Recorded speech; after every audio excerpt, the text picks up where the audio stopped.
The video is going to be called Prophecies of Muhammad, the Ishmaelite prophet, in the Bible and the scriptures. We also discussed Song of Solomon, chapter 5, verse 16. حكوا ممتكين بخلو محمدين زادودي وزرعي بنوت يروشلايم محمد. Yes, the name Muhammad does show up. It does say Muhammadim, but the name Muhammad is very plainly in the text. Teks kedua dari Alkitab yang digunakan oleh Ustadz untuk mengatakan bahwa Alkitab itu menubuatkan Muhammad adalah Kidung Agung 5 ayat 16. Memang dalam Kidung Agung 5 ayat 16 ada kata Muhammadim yang nanti dipelesetkan oleh Ahmad Deedat, seorang apologet dari luar negeri sana, dengan Muhammadim. Padahal dalam teks aslinya itu berkata Muhammadim. Nah, kalau dari segi etimologi, kata Muhammad itu kan dari kata dasar Ahmad. Jadi kalau dalam bahasa Ibrani dia pakai he, ha, Ahmad. Sedangkan dalam Kidung Agung 5 ayat 16 itu dia pakai het. Makanya kata dasar dari Muhammadim itu adalah Mahmad. Jadi dia pakai het. Jadi secara etimologi, kata Muhammadim itu tidak bisa digunakan sebagai dasar untuk mengatakan bahwa itu adalah kata dasar dari Muhammad. Karena Muhammad pakai huruf he, maka kata dasarnya Ahmad.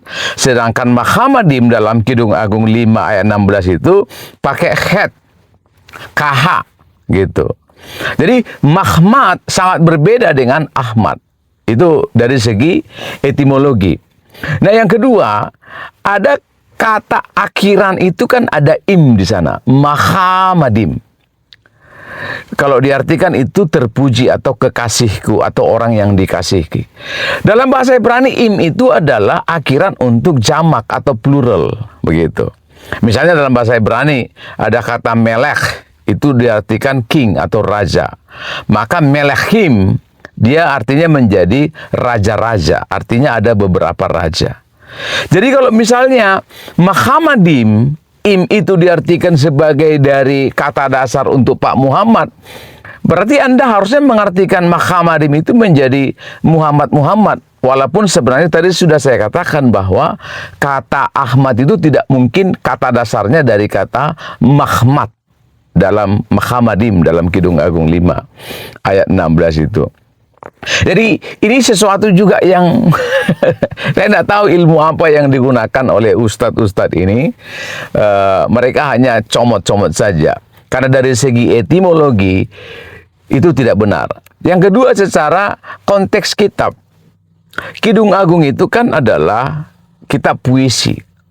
Sangat berbeda dengan kitab nubuatan. Makanya ada kitab nabi-nabi dalam perjanjian lama itu.